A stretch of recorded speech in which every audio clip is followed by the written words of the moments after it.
સુરત એસઓજીએ પકડી પાડેલા drugs mafia Shiva Zala jail મુક્તિ બાદ બહાર આવતા ફિલ્મી તમાશો કર્યો હતો અને ગેંગસ્ટર સોંગ પર રીલ્સ બનાવી સોશિયલ મીડિયામાં મૂકી જાણે પોલીસને સીધી ચેલેન્જ આપી હોય તેવા દ્રશ્યો સર્જાયા હતા।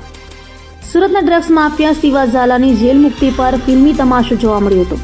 ફટાકડા ફોડી લક્ઝરી કારમાં ગેંગસ્ટર સોંગ સાથે સોશિયલ મીડિયા પર વિડીયો મૂક્યો હતો અને ડોન એટલે ડોનનું કેપ્શન માર્યું હતું। કુખ્યાત ડ્રગ્સ માફિયા શિવા ઝાલા 5 મહિનાની જેલની સજા કાપીને બહાર આવ્યો હોય ઇન્સ્ટાગ્રામ પર વિડીયો વાયરલ કરીને શિવા ઝાલાએ સુરત પોલીસને ખુલ્લી ચેલેન્જ આપી હોવાની ચર્ચા જોવા મળી હતી।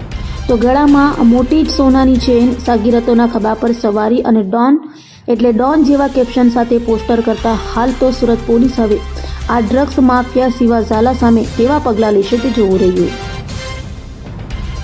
શિવરાજસિંહ ભૂપેન્દ્રસિંહ ઝાલા 2 તારીખે વચગાળાના જામીન ઉપર પેરોલ ઉપર આવ્યો હતો અને પેરોલ ઉપર આવી અને જાહેરમાં મેં ફટાકડા ફોડ્યા હતા અને ફટાકડા ફોડી અને કાયદાનો મેં ભંગ કર્યો હતો। હું જે ભંગ કર્યો હતો એની માફી માંગુ છું અને કોઈ આજ પછી આવું કોઈ કામ કરશો નહીં કે કાયદાનું કોઈને ભંગ કરવું પડે, હું એની માફી માંગુ છું। આજ પછી મારાથી આવી કોઈ ભૂલ નહીં થઈ। અભય થઈને નિષ્પક્ષતાથી નિરપેક્ષ રીતે વાસ્તવિકતાનો અરીસો રૂપી સચોટ માહિતી લાવતો સત્યની સાથે અભય ટાઈમ્સ।